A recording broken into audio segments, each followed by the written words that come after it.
प्यारे साथियों, हम लोग उत्तर प्रदेश न्यायिक सेवा प्रारंभिक परीक्षा 2022 के अनुक्रम में संक्षिप्त रूप से सार संग्रह देख रहे हैं और आज के डेट पर हम लोगों को संविधान पर विचार करना है। उसके केस लॉ से संबंधित प्रश्नों पर हम लोग आज अपना क्लास या अपना ये होमवर्क शुरू करें। कुछ ज़रूरी बातें, कुछ वो बातें जो प्रेरणास्पद हैं, जो आपको ताकत देती हैं, उस पर की जाएं। जिस समय हम ये बात रिकॉर्ड कर रहे हैं उससे महज 5-6 घंटे पहले, इस समय बज रहे हैं 9:30, आज की ही डेट पर उत्तर प्रदेश माननीय उच्च न्यायालय इलाहाबाद के बार एसोसिएशन के 150वीं वर्षगांठ पर प्रदेश के मुखिया योगी महाराज जी का हाई कोर्ट में आगमन और उनके द्वारा बार को संबोधित करने का एक शुभ अवसर था। उत्तर प्रदेश सरकार न्यायिक सेवा के भर्ती परीक्षा में प्रत्यक्ष रूप से दायित्वाधीन है, केवल अनुशंसात्मक रूप से नहीं, प्रत्यक्ष रूप से भी। आप देखेंगे कि उत्तर प्रदेश लोक सेवा आयोग की भर्ती हो, चाहे वो प्रोसिक्यूशन ऑफिसर की भर्ती हो, चाहे न्यायिक सेवा की भर्ती हो, उसमें राज्य सरकार का इंटरवीन होना आवश्यक हिस्सा है। यहाँ तक कि आपने देखा कि जो आवश्यक सिलेबस में बदलाव भी हुए वो यूं ही नहीं हो गए। आपकी जो 100 नंबर की हिंदी मुख्य परीक्षा में जुड़ी वो यूं ही नहीं हो गई, उसमें सरकार इंटरवीन थी। वो प्रस्ताव विधानसभा में, विधान परिषद में रखे गए, वो पास हुए, तब उसको लागू किया जा सका। यानी आपके नियुक्ति से लेकर, प्रारंभिक परीक्षा से लेकर नियुक्ति की संपूर्ण प्रक्रिया, ज्वाइनिंग लेटर, उसके बाद भर्ती प्रक्रिया में प्रोन्नयन, प्रमोशन जिसे कहते हैं, और उसके बाद प्रोन्नति और प्रमोशन दो अलग चीज़ें हैं। दोनों पर भी स्टेट गवर्नमेंट का ही प्रभार होता है। वही स्थिति जो जूनियर डिवीजन में है वही उच्चतर न्यायिक सेवा में भी है। उच्चतर न्यायिक सेवा के संदर्भ में अधिकार हाई कोर्ट के पास ज़्यादा सुरक्षित हैं, क्योंकि परीक्षा नियामक संस्था हाई कोर्ट है, जबकि आप जानते हैं परीक्षा नियामक संस्था जूनियर डिवीजन के लिए उत्तर प्रदेश लोक सेवा आयोग है। उत्तर प्रदेश लोक सेवा आयोग साथ ही साथ अभियोजन अधिकारी की जो परीक्षा लेता है उसमें भी सरकार का हस्तक्षेप सीधा होता है। सरकार का हस्तक्षेप करने का मतलब सरकार द्वारा नियुक्त लोक सेवा आयोग का अध्यक्ष और लोक सेवा आयोग में सदस्य की हैसियत से तैनात समस्त अधिकारी गण उसमें इसकी भूमिका निभाते हैं, परीक्षा लेने से लेकर आपको नियुक्ति प्रदत्त करने तक। आप अपने डॉक्यूमेंट्स के लिए जो चीज़ें भरते हैं, निवास प्रमाण पत्र, जाति प्रमाण पत्र इत्यादि, जो मुख्य परीक्षा के स्तर पर बेहतर ढंग से तहकीकात के दायरे में आते हैं, प्रारंभिक परीक्षा में आपकी जो उपस्थिति होती है एक औपबंधिक रूप से की जाती है। अनौपचारिक अनुमति आपको मिलती है, औपचारिक, जिसमें आप एक उसमें शर्त जोड़ा जाता है कि बाद में भी अगर कोई विसंगत पूर्ण तथ्य आपने छिपाया है, आपने कमीशन को कुछ अंधेरे में रखा है, आपने कुछ की कुछ जानकारी, आपके ऊपर आपराधिक मामलों में आप दोष सिद्ध हैं, फिर भी आप इस परीक्षा में बैठ रहे हैं, अगर तमाम ऐसे कारण गाइडलाइन में जो आपको पढ़ने को मिलते हैं, तो उसको नज़रअंदाज करके आप इस परीक्षा में ना जाएं। वो इसलिए नहीं कि आप इस परीक्षा से मात्र वंचित होंगे। सबसे बड़ा खतरा तो ये है कि हो सकता है आप न्यायिक सेवा की अनुमन्य शर्तों को पूरा ना करते हों, लेकिन अन्य सेवाओं में जाने की आपकी दक्षता, योग्यता सशर्त शर्त के साथ हो। आप कमीशन द्वारा एक अतिरिक्त सशर्तपूर्ण और दंडात्मक कार्यवाही के अधीन आने पर आप कमीशन द्वारा ली जाने वाली समस्त परीक्षाओं से डिबार किए जा सकते हैं। ऐसे ही उच्च न्यायालय द्वारा माननीय उच्च न्यायालय इलाहाबाद के तत्वावधान में आयोजित उच्चतर न्यायिक सेवा परीक्षा के संदर्भ में भी यही बात लागू होती है।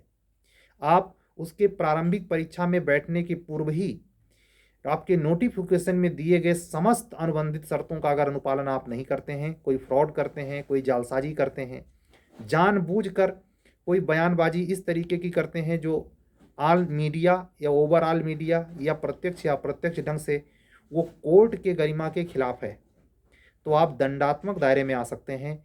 आप हाई कोर्ट माननीय उच्च न्यायालय के कोप भाजन का ही शिकार नहीं हो सकते। आपका समस्त कैरियर ध्वस्त हो सकता है। आपको भविष्य में होने वाली किसी भी परीक्षा से उत्तर प्रदेश लोक सेवा आयोग और माननीय उच्च न्यायालय वंचित कर सकता है। इसलिए इन समस्त सावधानियों पर भी निगाह रखनी चाहिए। कागजात आपके दुरुस्त होने चाहिए। पैरेलल फ्रॉड 420 या कोई जालसाजी या कूट रचना जैसी कोई बात किसी भी डॉक्यूमेंट पे नहीं होना चाहिए। अगर है तो शपथपूर्ण ढंग से प्रमाणित होना चाहिए कि ऐसा क्यों है। तो बहुत सारे कागजात ऐसे आपकी मजबूरी में कभी कभी ऐसा होता है कि आप जब एग्ज़ाम देने जाते हैं उससे संबंधित डॉक्यूमेंट्स के प्रति आपकी कोई परिस्थिति ऐसी रही है, कोई सिचुएशन ऐसा रहा है जहां आप वो महत्वपूर्ण डॉक्यूमेंट ओरिजिनल नहीं ले जा सकते, तो आपको उसमें कमीशन या वो जो नियामक संस्था जिससे संबंधित वो डॉक्यूमेंट है उसकी द्वितीयक प्रमाणित प्रति अनुमन्य करता है। वो द्वितीयक प्रमाण प्रति भी कमीशन उसी तरीके से ग्राह्य करेगा जैसा कि आप डॉक्यूमेंट को प्रमाणित करने के लिए आप सेक्शन 65 के तत्वावधान में आप देखें किन परिस्थितियों में द्वितीयक एविडेंस भी स्वीकार है। वो परिस्थितियां बताई गई हैं सेक्शन 65 एविडेंस एक्ट। उसके तत्वावधान को आप हल्के में न लें। वो आपकी ज़रूरत पड़ने पर हाई कोर्ट आपके 226 के राइट को कंसीडर करेगा, डिफेंस देगा आपको और आपको अनुमन करेगा, सैंक्शन ऑर्डर देगा कि आप परीक्षा में बैठ सकते हैं। कमीशन रोक नहीं सकता आपको। चीज़ों की जानकारी न होने की वजह से तमाम विसंगतपूर्ण बातें आती हैं। बहुत सारे बच्चे, बताइए, इस परीक्षा में ऐसे भी बच्चे सुनने को मिले, अभी मुश्किल से 2 दिन पहले मेरे पास क्लोज मित्र का फ़ोन था कि हमें ये जानकारी थी ही नहीं कि ये परीक्षा जो न्यायिक सेवा की होने जा रही है इसमें 2019 से कैंडिडेट भी अनुमन्य हैं। क्या कर सकते हैं। तो वो तो वैसे भी प्रारंभिक परीक्षा में नहीं हो सकते, लेकिन ये बातें हैं जो फार्म पड़े हैं, शायद उसमें कुछ अच्छी खासी संख्या हो जिनको इस बात की जानकारी ये ना हो, बाद में हुई हो। वो बाद में हुई जब फॉर्म अप्लाई कर दिए लास्ट डेट में, उसके बाद समय बिल्कुल कम बचा। तो राज्य सरकार के प्रति भी आप न्यायिक सेवा में मात्र इसलिए नहीं तैयारी कर रहे हैं कि चुपचाप एक कमरे में बंद रहते हैं और किसी भी टीका टिप्पणी या कोई बात करते हैं, तो आप खुलेआम स्वतंत्र हैं। आपको एक दायरा है अपने डॉक्यूमेंट बेस पे भी और अपने आर्टिकल 19 के परिप्रेक्ष्य में भी। आप ये ध्यान रखें कि आज के समय में जब सोशल मीडिया का ज़माना है, चीज़ों को वायरल होते देर नहीं लगती।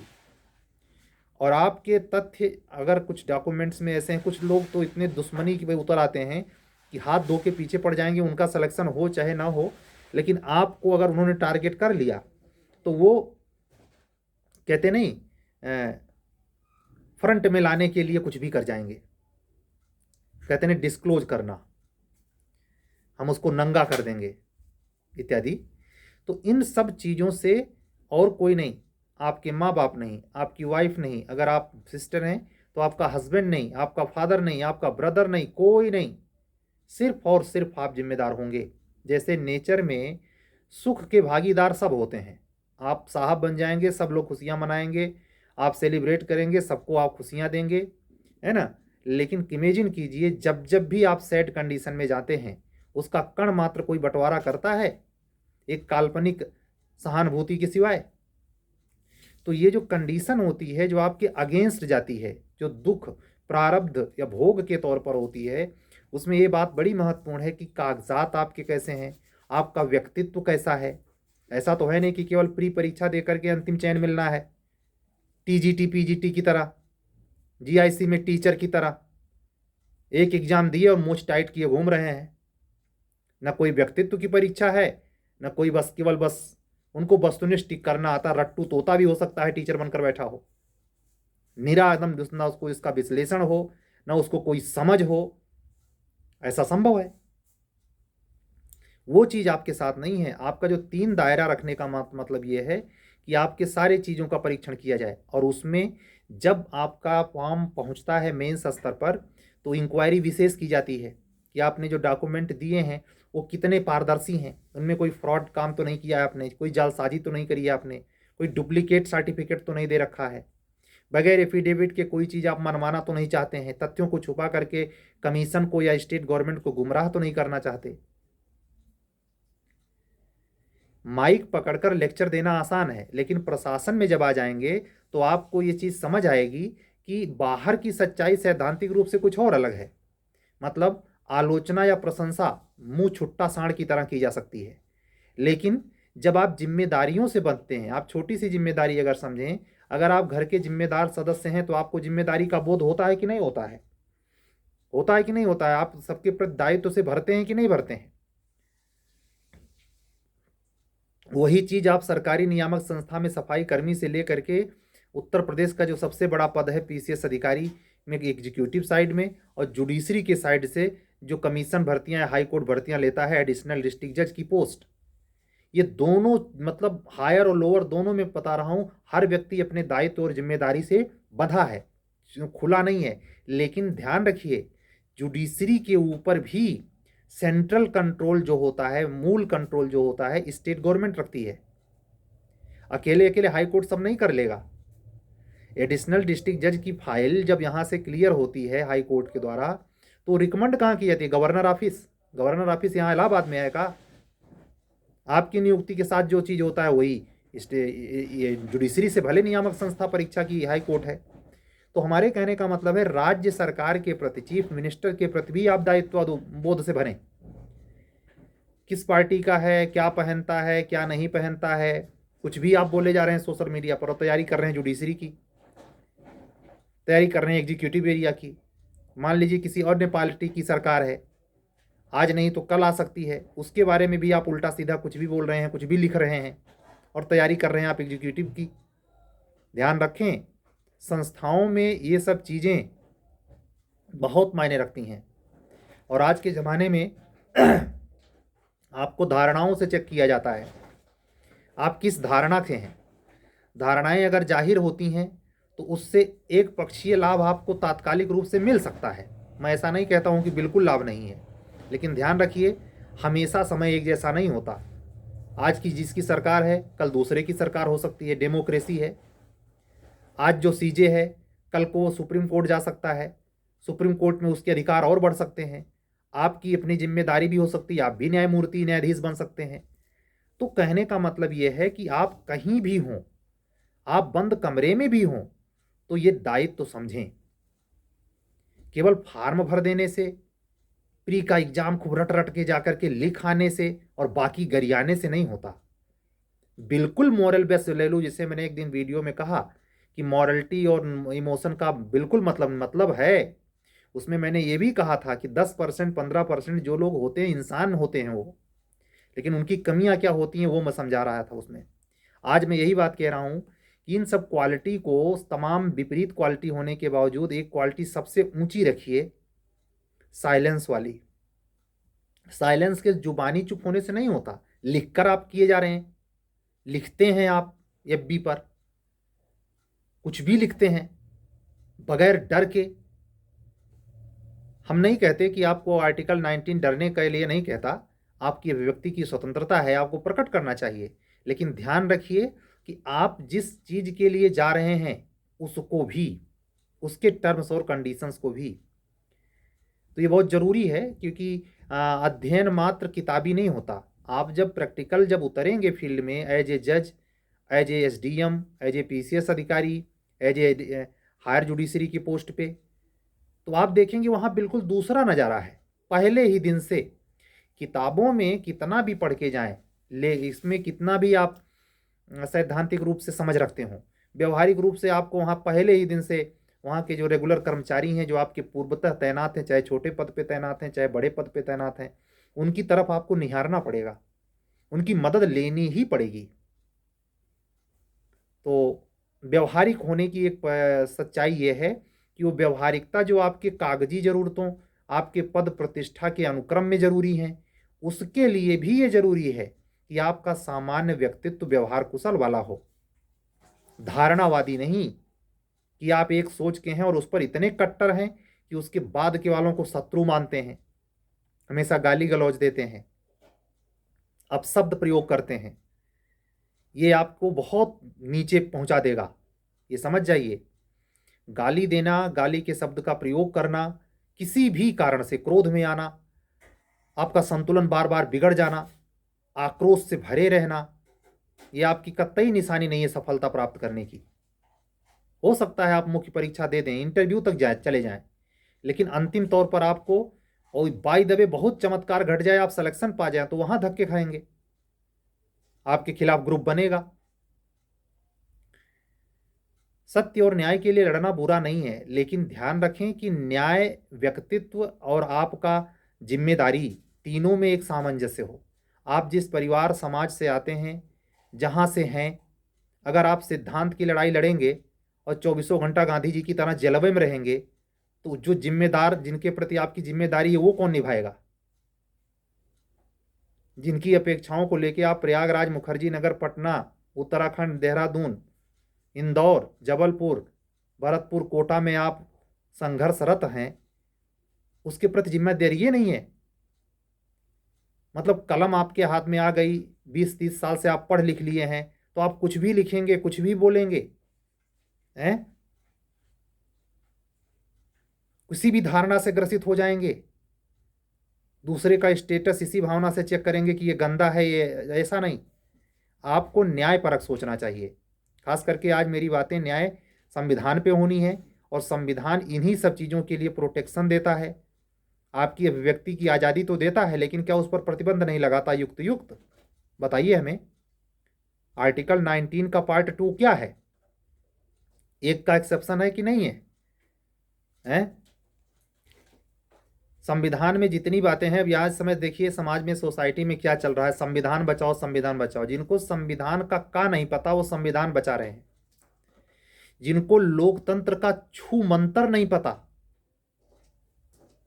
मतलब फर्जी इधर उधर की डिग्री लगाकर किसी प्रकार पीएचडी कर रखी है, अच्छे कॉलेज में प्रोफेसर ही कर रहे हैं, लेकिन लोकतंत्र बचा रहे हैं।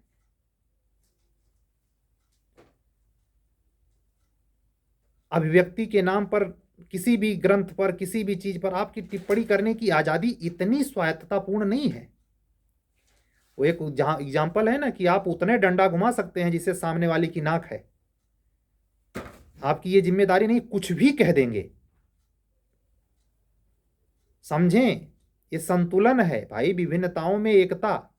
संविधान में लिखा है एकता में एकता, अनेकता में एकता। कहने का अर्थ यह है, जो कन्नड़ बोल रहा है, साउथ इंडियन है, कन्नड़ छोड़िए, हम उत्तर प्रदेश की बात करते हैं। जो अवधी बोल रहा है, क्या ब्रज वाले को खा जाए? ब्रज जो बोल रहा है, पश्चिम के लड़के थोड़ा कठोर, मतलब उनका लहजा, वो खुद में कठोर नहीं होते, लेकिन वो उसी पश्चिम की भाषा में डा अड़ा शब्द बहुत है। पूरब की भाषा में शब्दावली मीठी है, तो क्या घात करने से पीछे रहते हैं ये लोग? आप सब बताइए। कोई चरित्र का व्यक्ति कहीं भी हो सकता है, तो किसी एक बात को लेकर के उसके प्रति धारणा बना लेना। ग्रंथ में 2 शब्द गलत मिल गए और पूरा ग्रंथ में खा जाएंगे, उसकी विशेषता पी जाएंगे। हम लोगों में सबसे बड़ी विचित्रता पाई जाती है, हमारे पीढ़ियों में ये रही है कि हम किसी भी व्यक्ति के प्रति उसकी 100 अच्छाई छोड़कर एक गलती पकड़ लेंगे और उसको भीड़ पूरा बन के उसका मतलब नष्ट करने पे तुल जाते हैं। हमको मजा आता है, बड़ी मजा आता है। हम ये नहीं सोचते कि रात दिन हम खुद क्या करते हैं, हम खुद क्या सोचते रहते हैं। हम अगर उल्टा सीधा जो सोचते रहते हैं उसको काश चित्र बनाया जा सके, उसको अगर कोई मशीन हो जो शाम को सबके सामने दिखा दे, तब तो आपके होश पैतड़े हो जाएंगे। जो ये सिद्धांतवादी बहुत बनते हैं और माइक पे चिल्ला चिल्ला करके, यूट्यूब पर चिल्ला चिल्ला करके बढ़ के प्रचारक बन रहे हैं, आर्टिकल 19 का चैनल चला रहे हैं, इनका कोई कंट्रोल ही नहीं है। स्वतंत्रता के नाम पर कुछ भी। तो हम आपको आगाह कर रहे हैं, क्योंकि क्लास आज संविधान की थी, इसलिए मैंने जरूरी समझा कि इसी बहाने आपको थोड़ा सा ये भी याद दिलाएं कि आप अगर एग्जीक्यूटिव या जुडिशियल ऑफिसर बनना चाहते हैं तो आप इस भीड़ की तरह आचरण न करें, यूट्यूबरों की तरह आचरण न करें, इन प्रोफेसरों की तरह आचरण न करें जो प्रोफेसर कम नेता ज़्यादा बन रहे हैं। और नेता बनना बुरी बात नहीं है, लेकिन तथाकथित हठधर्मी नेता, अपने को प्रकांड समझने वाला नेता। और आप ये भी देखें गौर से, इस अभिव्यक्ति की स्वतंत्रता के नाम पर सबके अपने धारणात्मक विचारों का ग्रुप है। आप इन सबसे क्या रहेंगे? आप ये एज एग्जीक्यूटिव ऑफिसर और जुडिशियल ऑफिसर, आपकी जिम्मेवारी क्या होगी? आप सबसे पहले अपने नियामक संस्था के प्रति, चाहे वो कितना भी कैसा आरोप उस पर लगता हो, आप श्रद्धा विश्वास से भरेंगे, ये जानते हुए कि जो आरोप लगता है उसमें आंशिक सच्चाई हो या ना हो, फिर भी आपका पहला दायित्व ये बनता है कि परीक्षा में प्रवेश पाने के पहले अपने स्वयं के जो डॉक्यूमेंट्स हैं उसमें ईमानदार होंगे, सूचनाओं के प्रति ईमानदार होंगे। कब होंगे? जब ऐसी धारणाओं में नहीं होंगे ना। नहीं तो आपको ये नजर आएगा, जिसको जॉन्डिस हो जाती है, पूरी दुनिया पीली नजर आती है। तो अगर आपको ये विश्वास हो गया कि पूरी दुनिया में 420 से काम हो रहा है, हम भी 420 लगा करके, जैसे प्राइमरी में मास्टर की नौकरी पाने के बाद में बर्खास्त किए जाते हैं, वैसे यहाँ जुडिशरी में भी दांव पेंच लगाए, फर्जी वार्ष का रजिस्ट्रेशन करवा लिया। एक दिन भी प्रैक्टिस का अनुभव नहीं है, लेकिन ये दिखा दिया कि हम बहुत तुरम खां हैं। नॉलेज के इम्प्लीमेंटेशन के लिए आपकी प्रामाणिकता आपके डॉक्यूमेंट से होती है। आप पास हैं ये साबित करता है कि हाई स्कूल की मार्कशीट, और उसमें आप कुछ भी जाली सर्टिफिकेट लगा के नौकरी पाने की सोचे ना, करता ही नहीं। चाहे वो छोटी जॉब हो या बड़ी जॉब हो, तो ए ग्रेड की जॉब है उत्तर प्रदेश की, मैंने आपको समझाया। एसडीएम उत्तर प्रदेश सरकार द्वारा होने वाली सर्वोच्च परीक्षा का सबसे बड़ा पद है एग्जीक्यूटिव में। और मैंने ये भी समझाया जुडिशरी में कौन सबसे बड़ा पद है। 2 ही विभाग है विशेष, बाकी सब इसके अधीनस्थ हैं। मजिस्ट्रेटिकल जॉब तो यही है, सबसे सर्वोच्च कौन है? न्याय विभाग। तो आप जब भांग खा लेंगे, कुएं में ही भांग पड़ जाएगी, तो बताइए हम समझा कैसे सकते हैं? ये जो बकर बकर करते हैं, यूट्यूब खोलिए, मतलब एक से एक पिशाच, नर पिशाच घूम रहे, शब्द कम पड़ जाता है उनको संबोधित करने का। तो आपकी जिम्मेवारी है कि आप पहले खुद बदलें और वो अध्ययन में बदलाव लाएं, तब सपना देखें एग्जीक्यूटिव ऑफिसर और जुडिशियल ऑफिसर बनने का। आपको यकीन दिलाएं, अगर जोर जबरदस्ती या किसी पर तीना पांचा से आप पहुंच भी गए अंदर, तो आप तो लतियाए जुतियाए जाएंगे, इसमें दो राय नहीं है। आप जिस परिवार समाज से आते हैं उसकी ही वैल्यू नहीं रखते, आप जिस संस्था में जाना जानते हैं उसी की ही घोर निंदा कर रहे। तो ये आपके व्यक्तित्व में शुमार होना चाहिए। अब थोड़ी देर बात आज करेंगे संविधान पर, क्योंकि लगभग 20 मिनट से ऊपर हो गया लेक्चर। टोटल अगर इसी में चला जाएगा तो आपका संविधान छूट जाएगा। मैं कोशिश करता हूं कि संविधान पर आज, ध्यान से सुनिए, आज यानी 3 तारीख, कल 4 और परसों 5, 3 क्लास रखेंगे। थोड़ा थोड़ा करके आपको ऐसे थोड़ा सा मोटिवेशनल बात होगी, और ये लेक्चर आप उसी आशा में पूरा सुनेंगे भी। और लास्ट में आपको हम 10 से 15 मिनट आपको कॉन्स्टिट्यूशन पे क्लास देंगे। बहुत महत्वपूर्ण है, आप ध्यान से इसको केसला देख के जाएंगे। केसला इसमें कई पूछने जाने की संभावना, कम से कम 4 से 5 केसला। ठीक है। एक सवाल पूछा गया था यूपी पीसीएस जे 2013 में, पीए संगमा बनाम प्रणव मुखर्जी का वाद उच्चतम न्यायालय द्वारा निर्णीत किया गया। 2013 यूपी जुडिशरी का सवाल है। इसका सही उत्तर है 3:2 के बहुमत से। ठीक इसी प्रकार का सवाल आपसे पूछ सकते हैं क्या, ईडब्ल्यूएस आरक्षण पर जजमेंट किस अनुपात में आया है? मैं ये बताऊंगा नहीं, खोजिए आप। इतना तो कर ही सकते हैं, करंट पढ़ ही रहे होंगे, नोट करिए उसे। न्यायमूर्तियों के नाम भी नोट करिए किसका विरोध में था। ईडब्ल्यूएस पर किस केसला का जजमेंट है और इसमें किस अनुपात में जजमेंट आया है। राम मंदिर के मुद्दे पर जो जजमेंट आया सर्वसम्मति से नहीं था, उसमें भी एक जज की विसम्मत राय थी। उस जज का नाम पता होना चाहिए आपको, समझ रहे हैं? जो निजता के ऊपर जजमेंट आधार का था, उसमें किसके विरोध में विचार थे, किस न्यायमूर्ति के, वो नोट होने चाहिए। जैसे एक क्वेश्चन पूछा गया मध्य प्रदेश हायर जुडिशरी में 2011 में, निम्नलिखित मामलों में से किस वाद में भारत के उच्चतम न्यायालय की संविधान पीठ ने निर्धारित किया कि जब कोई व्यक्ति शिकायत करता है और दावा करता है कि विधि के किसी उपबंध या संवैधानिक प्रावधान का उल्लंघन हुआ है, तो तो उसके प्रवर्तन के लिए अपने आप मूल अधिकार का उल्लंघन शामिल नहीं होता, जिसके लिए केवल संविधान का आर्टिकल 32 लागू किया गया है। ये किस केस में कहा था? Ramdas Athawale versus Union of India. ये केस बहुत ही, और 2 टॉपिक दे रहा हूं, ढूंढना है आपको। मैं कंटिन्यू करूंगा, मैं कह चुका कि आज कल परसों तीनों दिन कॉन्स्टिट्यूशन रहेगा। मैं आपको हीट स्पीच पे केस इकट्ठा करने को कहूंगा। हीट स्पीच के मुद्दे पे 2020-22 में जितने भी सुप्रीम कोर्ट के जजमेंट है उसमें से एक जजमेंट आपसे पूछेंगे, क्योंकि इतना ज्यादा हीट स्पीच बोली गई है दोनों कम्युनिटी से। जो वर्तमान हिंदुस्तान में 2 कम्युनिटियां हैं, मैं नाम लेना उचित नहीं समझता, दोनों कम्युनिटी से बोली गई है, और उस पर गाइडलाइन पाने के लिए हीट स्पीच पर, जैसे मॉब लिंचिंग पे महत्वपूर्ण केस है, वैसे हीट स्पीच पे भी आप कायदे से देख के जाएंगे। ठीक है, हेट स्पीच आपको देख के ही जाना, उसमें से क्वेश्चन आएगा। एक क्वेश्चन पूछा गया, निम्नलिखित में से कौन सा पहला मामला था जिसमें लोकस टंडाई के नियमों को कड़ाई से पालन किया गया था? ये विकल्प पे हालांकि निर्भर करता है केसला में कौन सा विकल्प है। हालांकि ये केस जो ये बार की परीक्षा होती है 2015 में पूछा गया था। उसके चारों ऑप्शन देखिए, रतलाम म्यूनिसिपैलिटी केस, सुनील बत्रावाला केस, सरला मुदगल केस, इनमें से कोई नहीं। इसका सही उत्तर है रतलाम म्यूनिसिपैलिटी केस। ठीक है।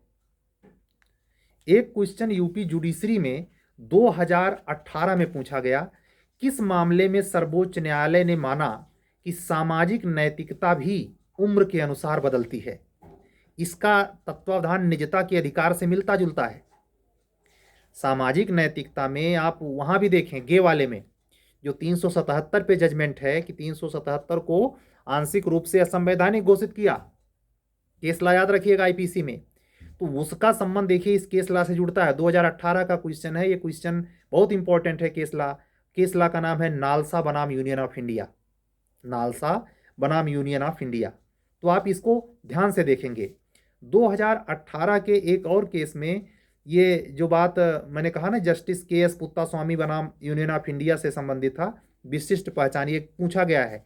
तो 18 में केवल इतना पूछा गया था कि निम्नलिखित में से किस मामले में उच्चतम न्यायालय के बहुमत के निर्णय को निर्धारित किया कि आधार ने न केवल उन्हें एक विशिष्ट पहचान प्रदान की बल्कि एक आजीवन गरिमा भी प्रदान की। तो आधार judgement justice KS. Puttaswamy.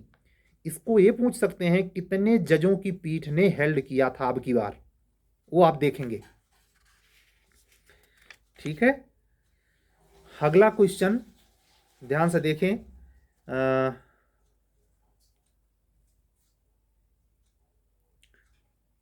Rajiv Kumar Gupta versus Union of India 2016 में एक केस आया था कि राज्य सेवाओं में किसके लिए आरक्षण का प्रावधान है? दिव्यांग व्यक्तियों के लिए, महिलाओं के लिए, अन्य पिछड़ा वर्ग, अनुसूचित जात, अनुसूचित जनजाति।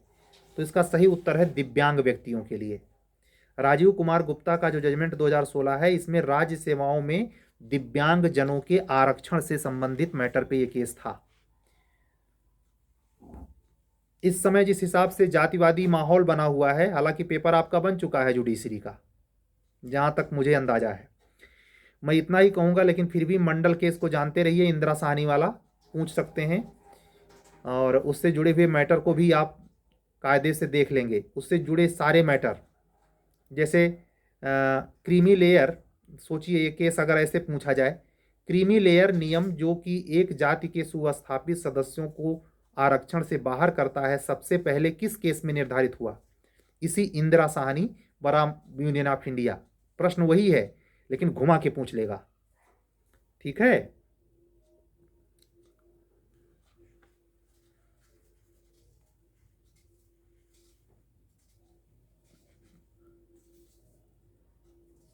और ये तो सबसे मशहूर केस, आप इसको तो भूलिएगा नहीं कि किस मामले में उच्चतम न्यायालय ने निर्धारित किया कि उद्देशिका संविधान का हिस्सा है। तो बहुत चर्चित केस है केशवानंद भारती वाला, बहुत पूछते हैं इसे। ये पूछा गया किस मामले में ये निर्णय दिया गया कि उद्देशिका संविधान का हिस्सा नहीं है? हिस्सा में केशवानंद भारती, अपोजिट में इनरी बेरुबारी का केस भी याद रखिए। ठीक है।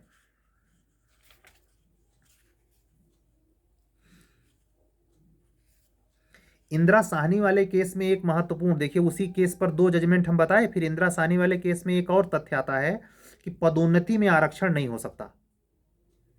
इसी के लिए बाद में जब आप वो पढ़ते हैं वो केस जो है, मेरे मुंह में नाम भी नहीं आ रहा, अचानक क्या आएगा बताऊंगा आपको मैं। इंदिरा साहनी वाले मतलब पदोन्नति से जुड़े हुए जितने भी केस हैं उनको एक लाइन में रख के किस में कहा गया नहीं दिया सकता, किस में किस परिस्थिति में नहीं आ सकता, है ना, वो आप देखेंगे, उसको एक साथ रख के पढ़ेंगे। एक question Madhya Pradesh higher judiciary में पूछा गया था कि उत्तर प्रदेश राज्य बनाम श्रीलेखा विद्या में सर्वोच्च न्यायालय का निर्णय किस पर आधारित था, तो वो आर्टिकल 14 के अधीन समानता के आधार पर। तो ये अगर केस मान लीजिए आ जाए कि उत्तर प्रदेश राज्य बनाम श्रीलेखा विद्या, तो आर्टिकल 14 से संबंधित है। ठीक है। आच्छादन का सिद्धांत पूछ सकते हैं, छत्तीसगढ़ एडीपीओ में, फिर क्लैट एलएलएम परीक्षा में 2015 में पूछा गया है, और इसका नाम है भीकाजी नारायण बनाम मध्य प्रदेश राज्य। ठीक है। 15/5 से संबंध किसका है, अशोक कुमार ठाकुर बनाम यूनियन ऑफ इंडिया। देखते जाइए।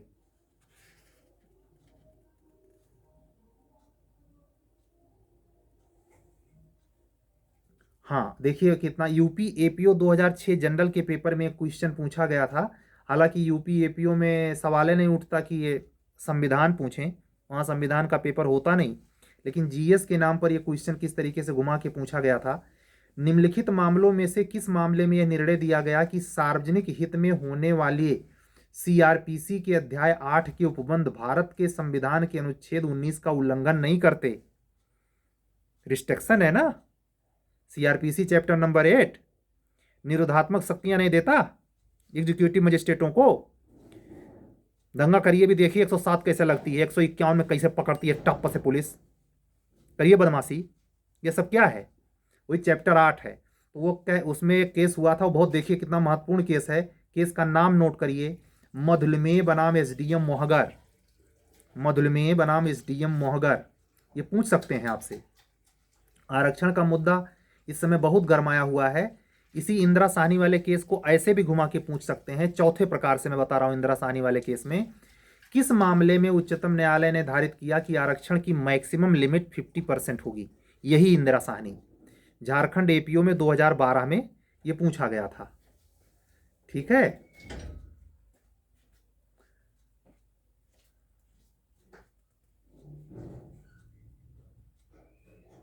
ये बहुत इंपॉर्टेंट केस है।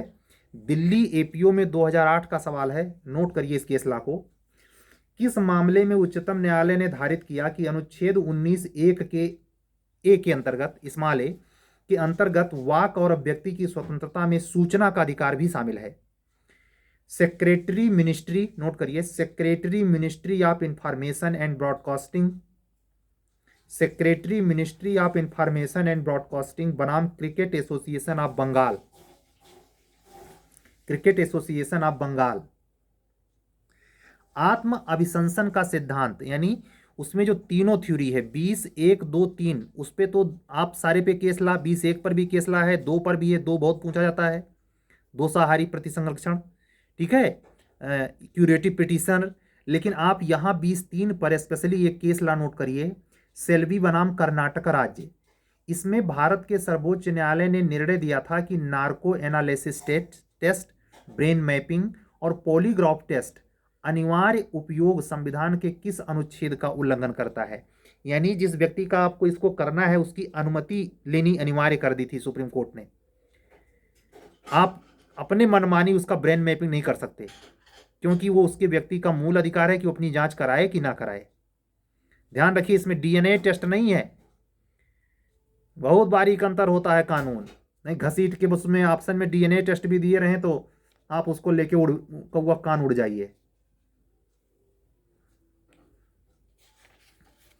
ठीक है।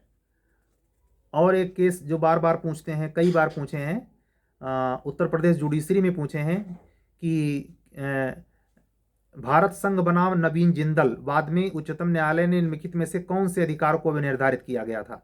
तो आप जानते हैं राष्ट्रीय ध्वज फहराने का अधिकार है। ये नवीन जिंदल साहब ने बड़ी लड़ाई इसके लिए लगी थी कि राष्ट्रीय झंडा फहराया कैसे जाए। 2018 की आपकी जुडिशरी में यूपीजे में ही पूछा गया है, तो ध्यान रखिए, दोबारा पूछ सकते हैं। एक क्वेश्चन बहुत पूछा जाता है, इसकी भी चूंकि भुखमरी गरीबी बहुत ज़्यादा है, पूछे जाने की संभावना है।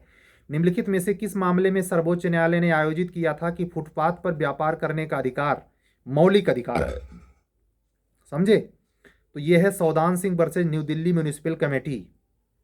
जीवन के अधिकार के तहत, ध्यान से सुनिए, जीवन के अधिकार के तहत शुद्ध हवा वायु प्राप्त करने का भी अधिकार है।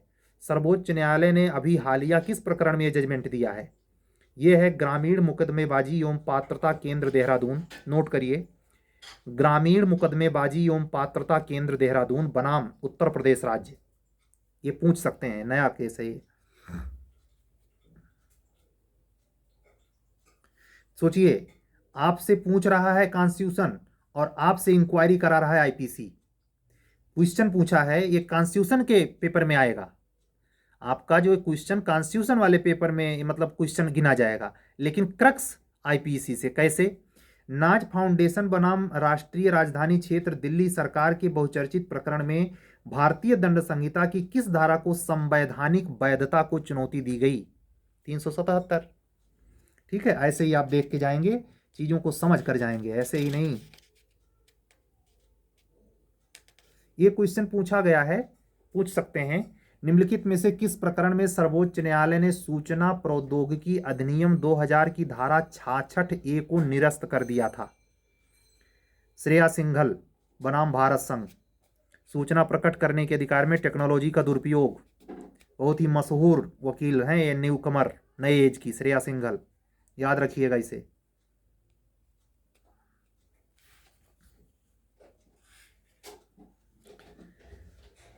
एक क्वेश्चन पूछा गया था कि किस प्रकरण में सर्वोच्च न्यायालय ने यह कहा था कि मूल कर्तव्यों को संवैधानिक मूल्यों से विमुख जाते हुए राज्य की कार्यवाहियों को नियंत्रित करने के लिए हथियार की भांति उपयोग किया जाना चाहिए। सोचिए, उत्तर प्रदेश की जुडिशरी में 2016 में एक क्वेश्चन आया है, एम्स छात्र संघ बनाम एम्स। जुडिशरी 2012 का आपके यहां का क्वेश्चन है, प्रधानमंत्री अपने आप में एक क्लास है। किस केस में कहा गया? PB Shastri versus Union of India. ये केस दोबारा पूछ सकते हैं, पीबी शास्त्री बनाम यूनियन ऑफ इंडिया। ठीक है, देखिए, देखते देखते समय ज्यादा हो रहा है, एक लास्ट केस पढ़ा के कल पढ़ाएंगे, फिर कंटिन्यू करेंगे। वो है 31C, आर्टिकल 31C का निर्णायक भाग, अर्थात और ऐसी घोषणा वाला कानून जो इस तरह की नीति को लागू करने के लिए को इस आधार पर किसी भी अदालत में विचाराधीन कहा जाएगा कि यह इस तरह की नीति को प्रभाव नहीं देता है, का सर्वोच्च न्यायालय ने निष्प्रभावी किया था केशवानंद भारती वाले केस में। और